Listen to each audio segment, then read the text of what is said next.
Bismillahirrahmanirrahim. Assalamu alaikum students. Today we are going to start chapter number 10, Solar System. These are the learning outcomes and these are the triggering questions. On which planet do you want to live other than Earth? आपका क्या दिल करता है अर्थ के अलावा किस और planet पे आप रहें? How are planets formed? ये सारे planets बने कैसे हैं? What will happen to the planets in the absence of gravitational pull? अगर अर्थ की या सन की या बाकी ऑब्जेक्ट्स की ग्रेविटेशनल पुल ना हो तो प्लैनेट्स के साथ क्या होगा? The key concept is the universe consists of space, time, energy, stars, planets, galaxies, and all the matter around us.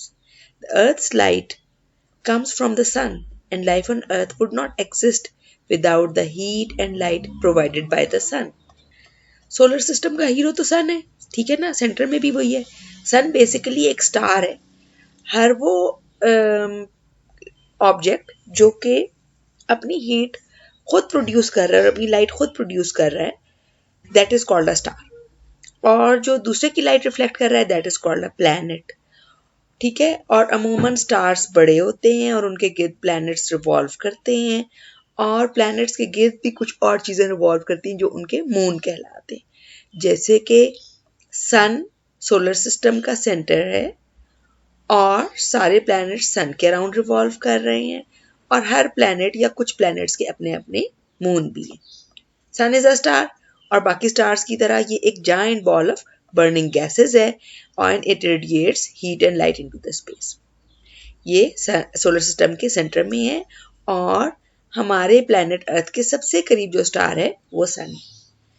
बाकी स्टार हमें क्यों नहीं दिन के वक्त नजर आते? दिन के वक्त क्योंकि सन की रोशनी इतनी ज्यादा होती है कि बाकी स्टार हमें नजर नहीं आते. रात के वक्त जब सन हमारे सामने नहीं होता तो फिर हम बाकी स्टार्स को जो दूर दूर है उनको देख सकते. Sun is a giant ball of gas. रात को हमें बहुत से स्टार्स जो चमकते हुए नजर आते हैं उनको हम दिन के वक्त नहीं देख सकते. This is a night sky. इसमें बहुत से स्टार्स भी नजर आ रहे हैं लेकिन सिर्फ हमें स्टार नजर नहीं आते, मून भी नजर आता है और दूसरे प्लैनेट्स भी नजर आते हैं. ये जो व्यू है इसमें देखिए मार्स नजर आ रहा है टॉप पे, सैटर्न, वीनस और मरकरी भी नजर आ रहा है. So on a clear night we can see some planets as well. आपने कभी अगर क्लियर नाइट स्काई में कोई क्लाउडी बैंड ऑफ लाइट देखा हो तो वो है एक्चुअली मिल्की वे गैलेक्सी का एक हिस्सा जो हमें अपने प्लैनेट अर्थ से नजर आता है. This figure 10.3 is an illustration. ये सेंटर में जो है ये ग्लोइंग येलो बॉल सन है और फिर उसके बाद ये 1, 2, 3, 4, 5, 6, 7, 8 मेन प्लैनेट्स हैं सोलर सिस्टम के.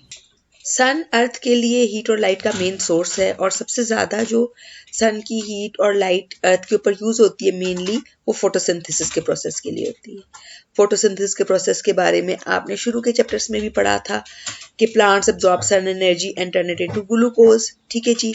और प्लांट्स कुछ शुगर्स अपने अंदर रखते हैं रूट, स्टेम, लीफ, फ्रूट में और बाकी को यूज़ कर लेते हैं. जो एनर्जी वो स्टोर करते हैं सारे लिविंग थिंग्स अर्थ के उसी के ऊपर डिपेंड करते हैं. When we eat plants, the food made from plants, we get it in our body and use it as energy. अच्छा, आपको पता है हमें भी सनलाइट की जरूरत होती है. प्लांट्स तो सारा दिन सन में रहते हैं और खुश रहते हैं सनलाइट में क्योंकि वो फोटोसिंथेसिस के जरिए अपनी फूड बनाते हैं, ऑक्सीजन बनाते हैं. हमें सनलाइट की क्यों जरूरत है?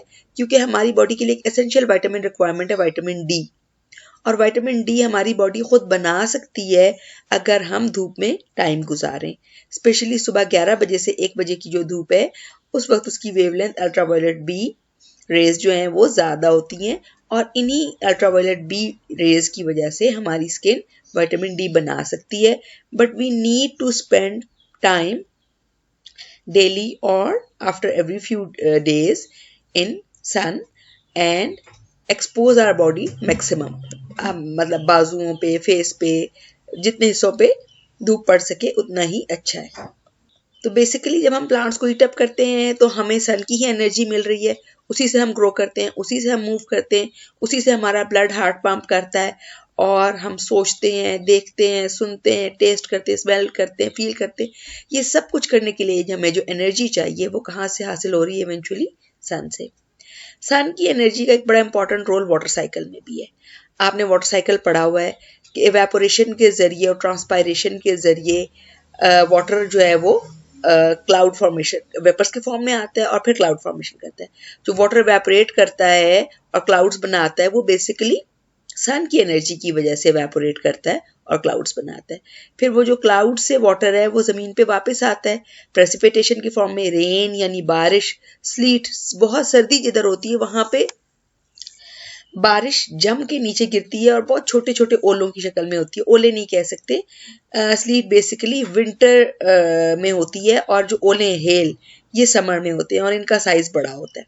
और स्नो तो क्लाउड में ही फ्रीजिंग हो जाती है और वो फ्रोजन फॉर्म में ही अर्थ में पहुंचते हैं। आइस क्रिस्टल्स बहुत बारीक बारीक फ्लफी, ठीक है। स्नो फ्लफी होती है, स्लीट और हेल जो है वो हार्ड होती है, आइस होती है। Sleet and hail are ice, rain is liquid, these are different forms of water, ठीक है जी।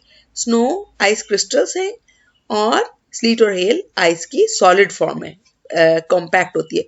और हेल यानी ओले तो गर्मियों में बाज़ौकात बहुत बड़े बड़े भी हो जाते हैं जो कि डैमेज कर सकते हैं बिल्डिंग्स को, कार्स को, लोगों को, एनिमल्स को, प्लांट्स को। अच्छा, बहरहाल किसी भी तरह ये जब पानी क्लाउड से नीचे आता है तो ग्रेविटी इसको अपने और अंदर की लेयर्स की तरफ ले जाता है और फिर इस वाटर को हम ड्रिंकिंग, वॉशिंग, फार्मिंग वगैरह के लिए यूज करते हैं।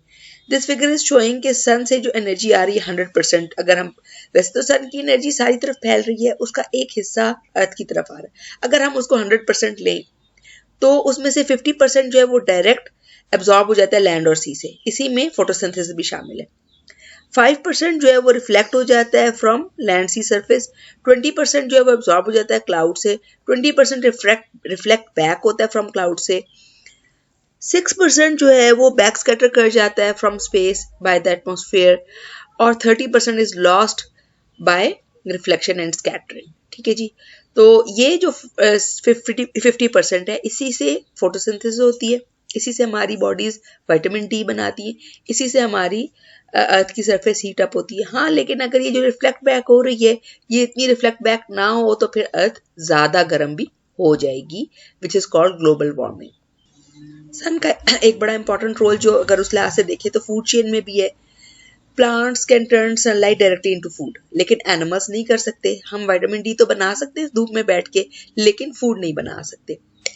तो प्लांट्स जो हैं उनको एनिमल्स खाते हैं, हम भी एनिमल्स को डायरेक्टली, हम एनिमल्स को भी खा सकते हैं, प्लांट्स को भी खा सकते हैं। जैसे इस फूड चेन में एग्जांपल देखें, the plant is eaten up by grasshopper, grasshopper is eaten up by bird, bird is eaten up by snake, snake is eaten up by owl.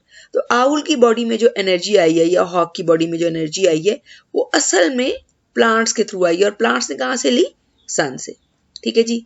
सो यहाँ पे जो एग्जांपल दी हुई है रिटर्न में, गोट गेट्स एनर्जी फ्रॉम प्लांट और फिर उसको line ईट up करता है तो लाइन की बॉडी में एनर्जी आ गई, और हॉक अगर स्नेक को ईट अप करता है उसकी बॉडी में आ गई। So food chains are actually passage of food from plants to animals, primary consumer, secondary consumer, herbivore, carnivore, etc. ठीक है जी, that's all for today.